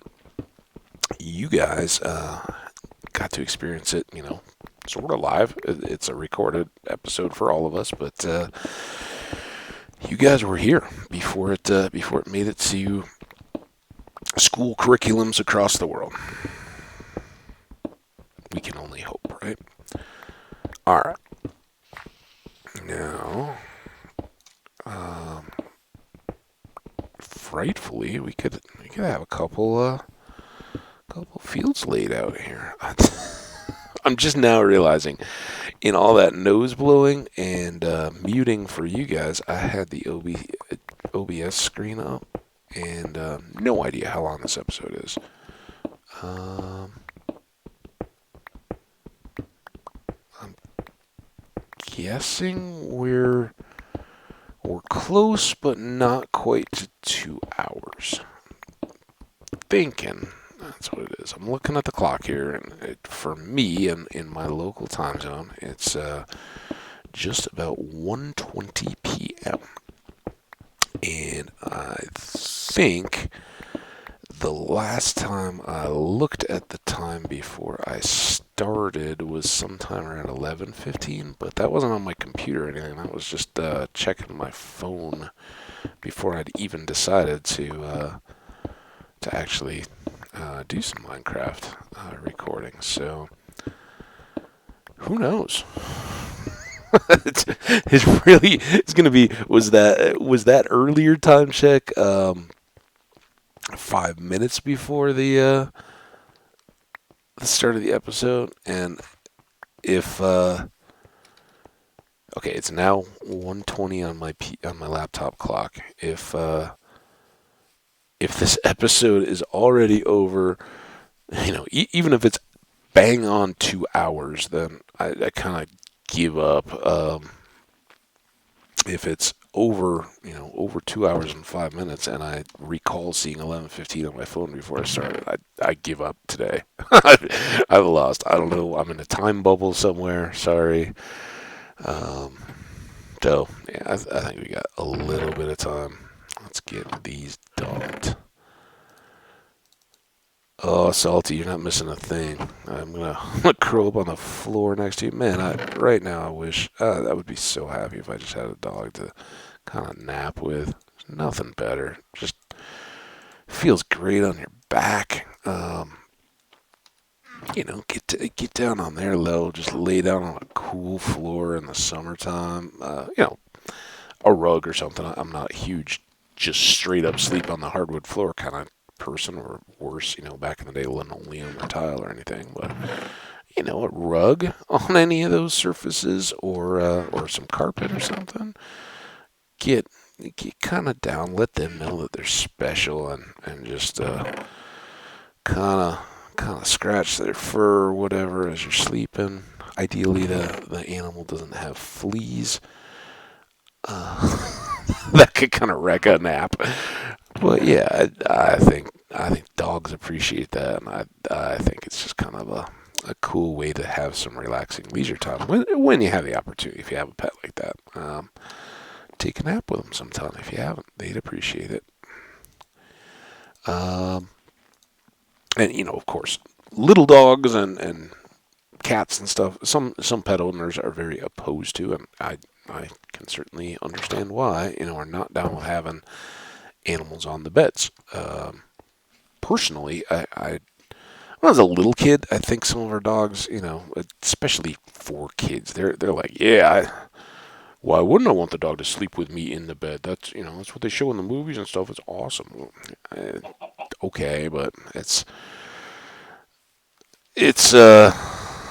for one thing, a little bit of a mixed message in terms of dominance and training when it comes to dogs.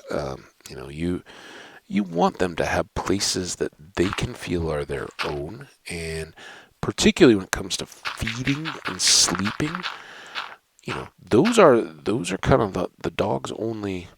This is my thing. This is it. And so if you have a little dog bed, or they sleep in a kennel, or something that's their kind of safe place, and whatever's going on, whether it's where they just nap during the day, or whether it's places that they've been trained. The family's going to sleep. This is where you belong. And most dogs, when you're puppies, you really want to reinforce that, right? You wake up in the morning, your whole house is trashed because the dog, like kids, right? That's why parents work so hard to reinforce good sleeping habits with children early on.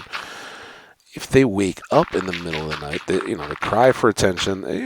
Even before you can really speak, babies are, part of it is they may be teething or whatever else, but they may just be bored, right? If their sleep cycle gets off, if they, and obviously babies need a lot of sleep anyway, but if they've, not done a lot through a day, or they didn't nap well, and then wake up and get real active again before going to bed for the night, they'll wake up and think of it, you're a young mind that is hardwired to explore the world and learn stuff and all that. It's going in overdrive, and well, that's the other thing. Brain, come on, buddy.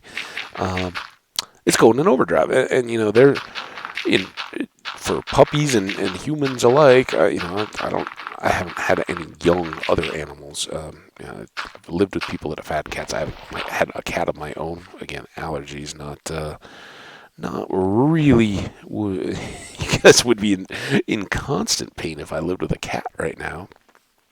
But no, I know from having had young puppies that they need that. They need a place where they can understand that not only is it where they end up going when you leave, and you don't want them to destroy the house, but it's also their place where if they're fed up or tired, and dogs have that as much as people or anything else, they can go and retreat, and you'll sometimes see if dogs have other dogs come over, your friends' dogs come over when they come over, and the dogs get to play and run around the yard, and sometimes they may growl a little bit if a new dog, even though they're playing and having a good time, either gets into their water bowl, and usually, as I've seen, most dogs are whatever. Hey, we're all going to drink out of this water bowl. It would be awesome. We'll do it at the same time. But if you feed your dog regularly at the same time out of the same bowl in the same spot, and another dog is there and kind of tries to shoulder in, you may expect that they'll kind of get their hackles up a little bit and push back and say, hey, look, that's mine, buddy. You wait your turn or you do something else. Same goes with kennels. If your dog is trained that that's their spot, it's where they can carry in a toy. It's kind of a training tool that they learn what things are theirs and what aren't. Oftentimes, we talked earlier about little kids get increasing responsibility when they're being given chores and all that kind of stuff. And, from the very early age, part of being responsible for your own stuff, even as a little kid, if you have your own room or if you share a room or however that goes, you have a place probably for your toys, and you can load them in. Well, I think it varies based on the humans and how hard they want to work on it, but you can very much teach dogs the same thing. You can, by returning whatever toys they have, either to a low bin or crate or something that they can reach into and out of with their neck, or into a kennel or a dog crate or whatever. If you've associated your animal that they have one of those that they can sleep in, and when they're young, often you'll close and restrain the door so that they can't just run freely, and if they're not fully housebroken yet, or if they're prone to chewing on stuff, all that good stuff, until they've outgrown all that, you can kind of confine them, keep your stuff safe, and keep them happy so that they're out and having fun when they're supervised. Well, if you continually put their toys back in there, not only does it teach them these are your things, you can play with them. If it's a tennis ball, you can shred it. I don't care. This is yours. And by putting them into the dog's space, the dog gets comfortable that this is my space, this is where my things go, and it also teaches them these are my things, and other things that don't necessarily come here aren't necessarily mine. So I don't know. Honestly, how we got to all this, I lost it a long time ago. We were talking about the time left in the episode, last I really recall. There was something about a yawn and no blowing a nose at one point, I think. It's hanging by a thread, folks, and I know we're getting up into that likely 2-hour time. I don't know if I'll be back today. I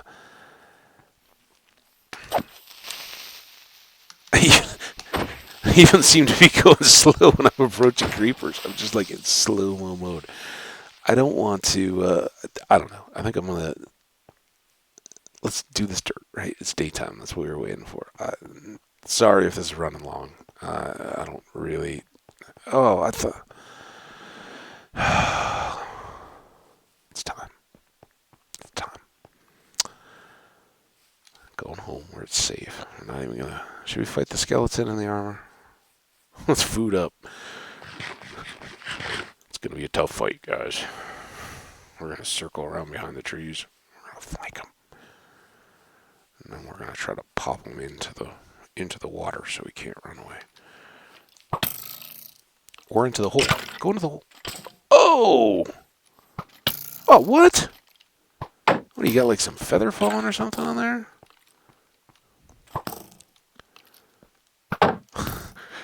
This was the worst plan. I thought I could drop him in the hole and he'd just die. And then he's like, oh no, now I can just shoot you across the stairs. Thanks. That was... Oh, what? Where'd you come from, dude? Ow. Right in the knee.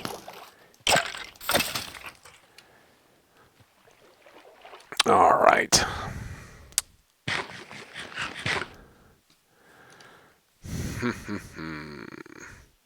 Looks like an Enderman's been here. I don't recall putting that block down. We chopped those? Did we even come back to see if more saplings fall, or did I just like totally in melted brain mode chop down my last 2 evergreen spruces, and then least when I see these things, I appreciate that I've done them. Like, oh yeah, that was smart. Good job. Now we have no evergreen trees. Oh, why were we talking about? Oh, I was gonna take a nap with a dog if I had a dog. That was how I think we started, but I don't know how we got into the whole toys and all that kind of stuff. No idea. It seemed like there was something deeper there. Couple things that I keep thinking that I meant to talk about. Oh, now, man, they just teased me and they're gone. We gotta wrap up this episode though. I know it's long. We were going back to go inside.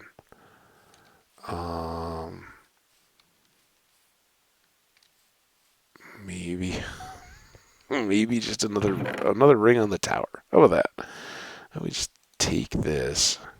These are regular sandstones. These are smooth. Do we have anything in here? I don't even know how things stand. I don't really want to cook more because we need it for our farm now, but let's at least get that out. Yeah, let's go put another layer on the tower, and then we'll just wrap up from there. Now, oh wait, that is all smooth. Huh? I don't know how that happened. It's probably all an awful mess.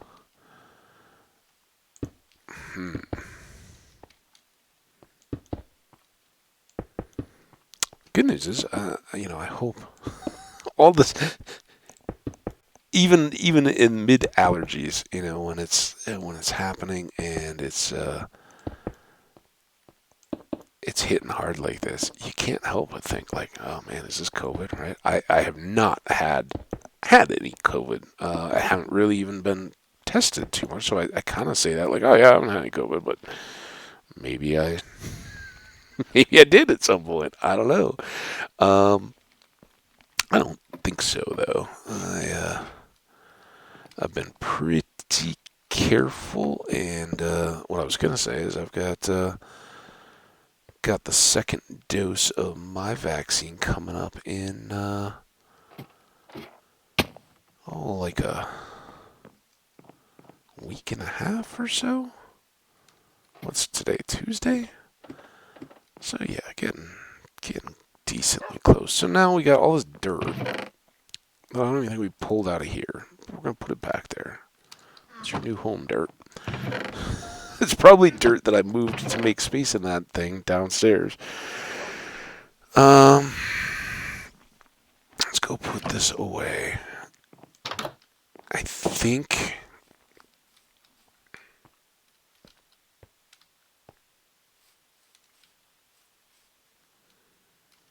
I'll put it away. I was thinking like, oh, should we just like slab it into the roof? No way. No, flat out, terrible idea. We're not doing any kind of. I'm gonna go look in this chest one more time now. Okay, so we do have a little more sandstone than I recall, and that's just sand. That's fine. So that's all the smooth stuff. No surprises here, right? Let's try to get 4 full stacks, and then 1. I'm not trying. I'm gonna end this episode, guys. It's coming. I just wanted to double check. So that edge and this side are completely done. We'll need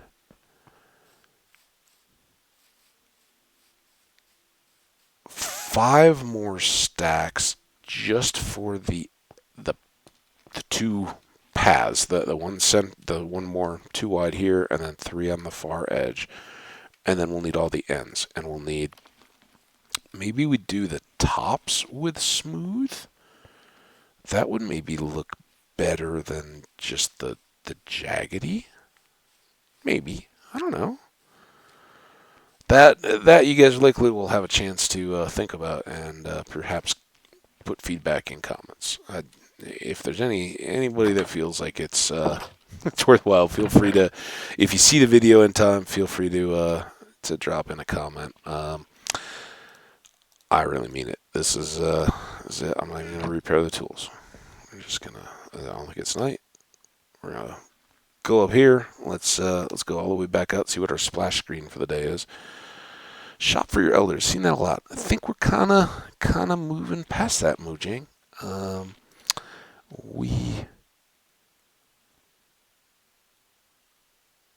Oh man, that was. So it's 2 hours and 4 minutes. 2 hours and 5 minutes. That's perfect.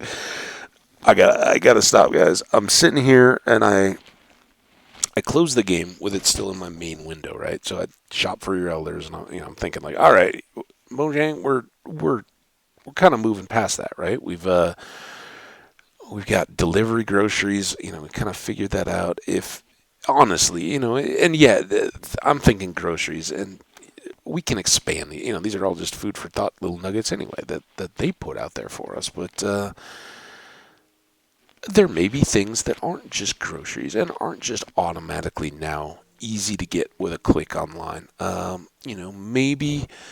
Maybe your folks need some help with car maintenance or something like that, where they need to just hit the mic, where they need to get tires changed or something like that. If you're convenient, if you're far away, if you live in a different state from your folks like I do, reach out, see if there are other seniors in your community or other people that they may have been vaccinated, they may be feeling more careful, but remember the risk. That certainly we're all glad that the vaccine gives resistance against it, but it doesn't make it guaranteed that you won't get it. And while people our age and younger don't think as much about, hey, this could end tragically, certainly seniors have and do, and if you talk to them, a lot of them know friends or acquaintances, or somebody's life has been touched through all this, where they've lost people. So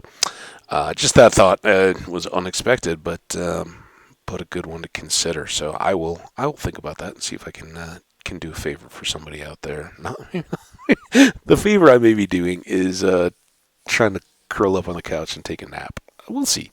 I may be back later. I'll definitely keep you guys posted. As always, thank you guys so much. As the sign says, I appreciate you guys watching. That's why I do this, as we talked about today. Again, I haven't really talked much about the recording stuff and my attitude toward it in a while, but I'm not looking to make this into a massive career, a huge audience or anything like that. I just like people that enjoy it and find what I'm thinking about fun to have in the background or listen to. I appreciate you guys stopping in. Maybe you learned something about the game. Maybe you learned something about me or life or the function of yawning as it applies to to people who are fighting off allergies. As always, get outside. Stick your head out the window or take a walk, night or day. There's always something going on out there. And for today, if you need to, load up on allergy meds, but maybe do that for me. I don't know. I'm going to venture out and put more pollen or whatever it is into my brain. So we'll see. But yeah, depending on how the next few hours go, I may be back with yet another video later on in my IRL day. Otherwise, if not, we'll talk to you guys soon. But for now, and as always, take care of yourselves and others. Bye now.